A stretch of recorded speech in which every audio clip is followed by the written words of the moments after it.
everyone, welcome to Cruising with Kim and Jen, and today we're going to be talking about Aruba and Flamingo Island.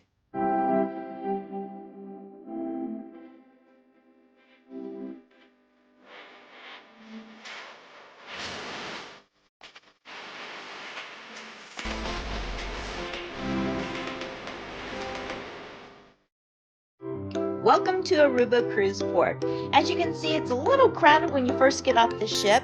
You will go through, the regular traditional shops that you'll go through at the port. And then our goal was to exit and find the local taxi, because what we were doing is we had rented a room at Renaissance Wind Creek Aruba Resort.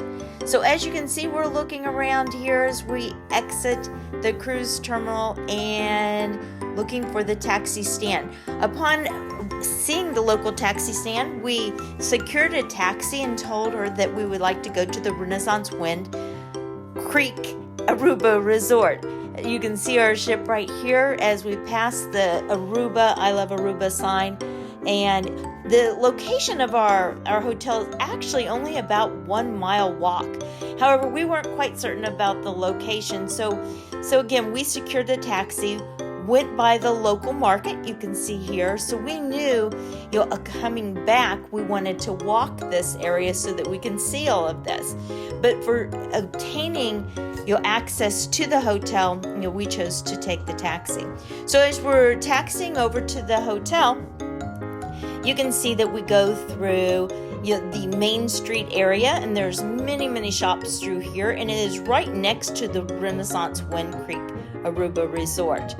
Now, the reason why we secured the hotel is we wanted access to the infamous Flamingo Beach. Now, Flamingo Beach, you can buy day passes, but they are extremely hard to secure.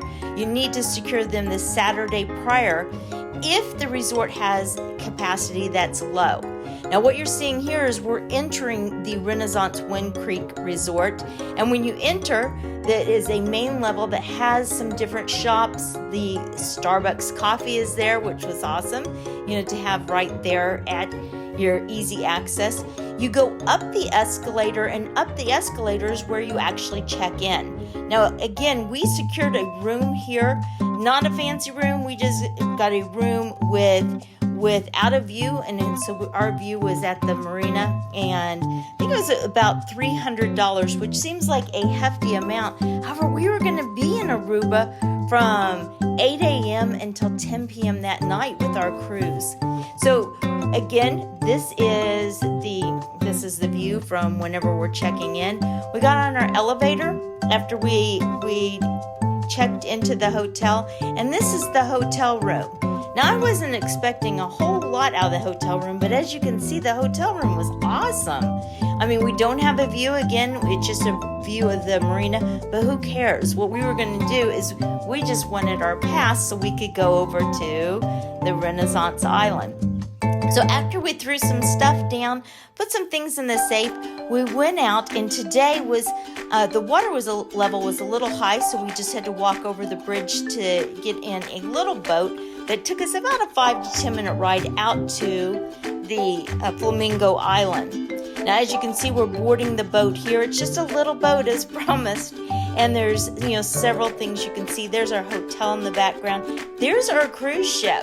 Our Carnival cruise ship celebration was just right there.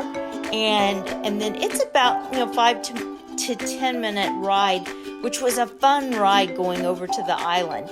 You can see your cruise ship. You can just kind of sit back and relax as you go over there. Again, the Renaissance Wind Creek Aruba Resort has passes for Flamingo Island, but it is exclusive for their guests, and they only offer passes, if they are at low capacity.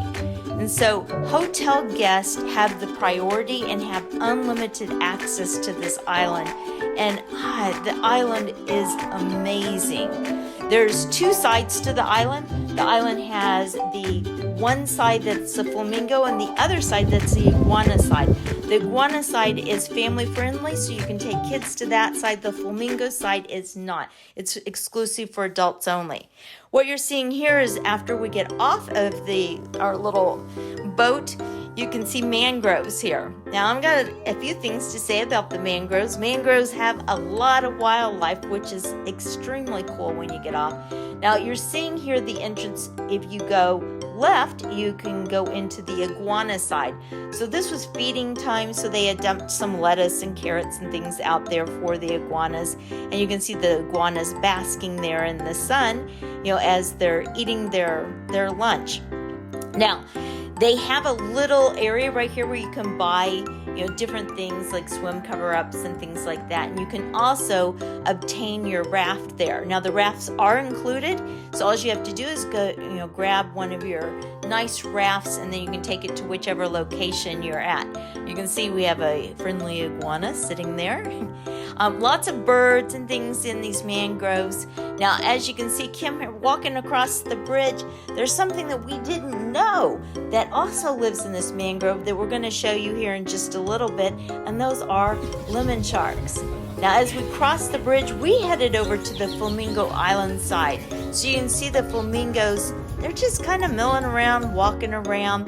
They had some young flamingos that are lighter in color, and then the dark flamingos were the adult flamingos.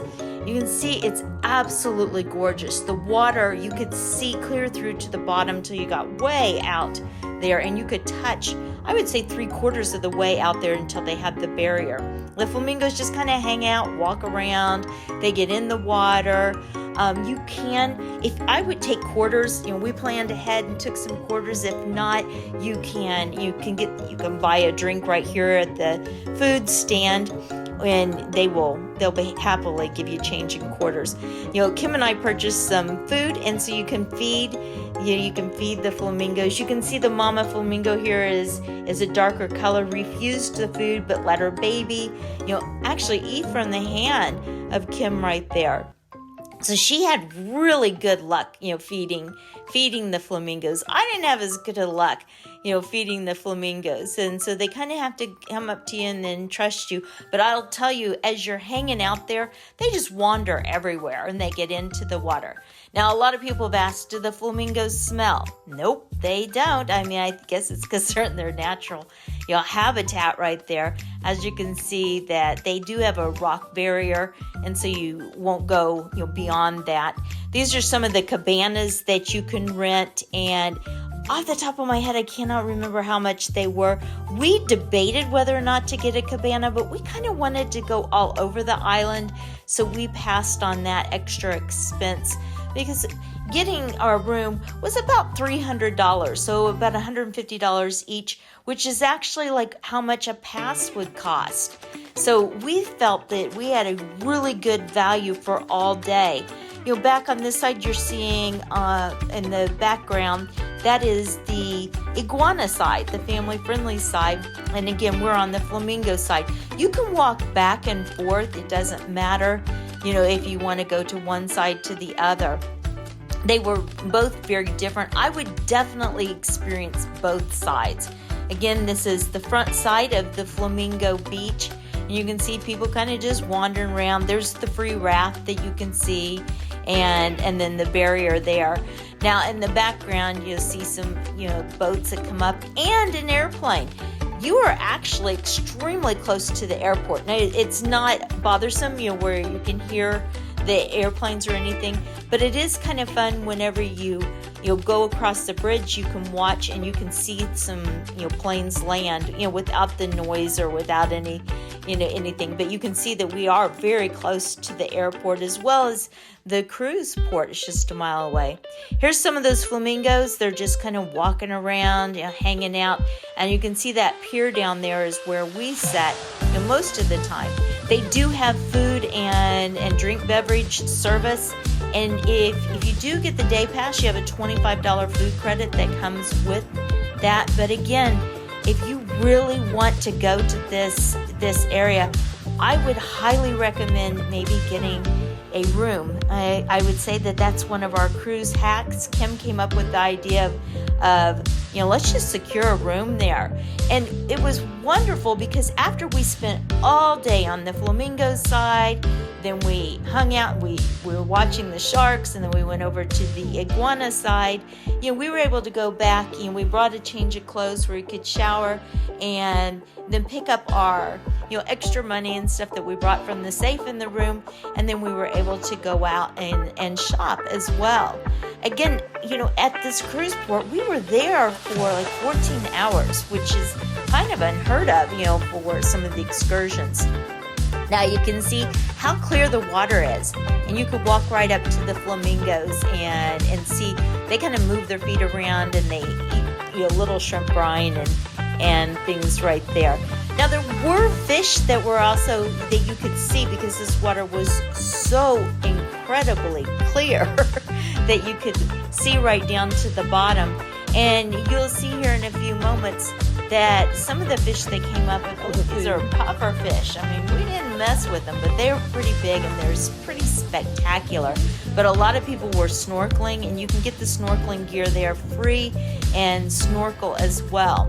Now, as we walked across the bridge, we were told by some people that were staying there that you could see the sharks. Now, that's the bridge that we walked across earlier to get over to Flamingo's side.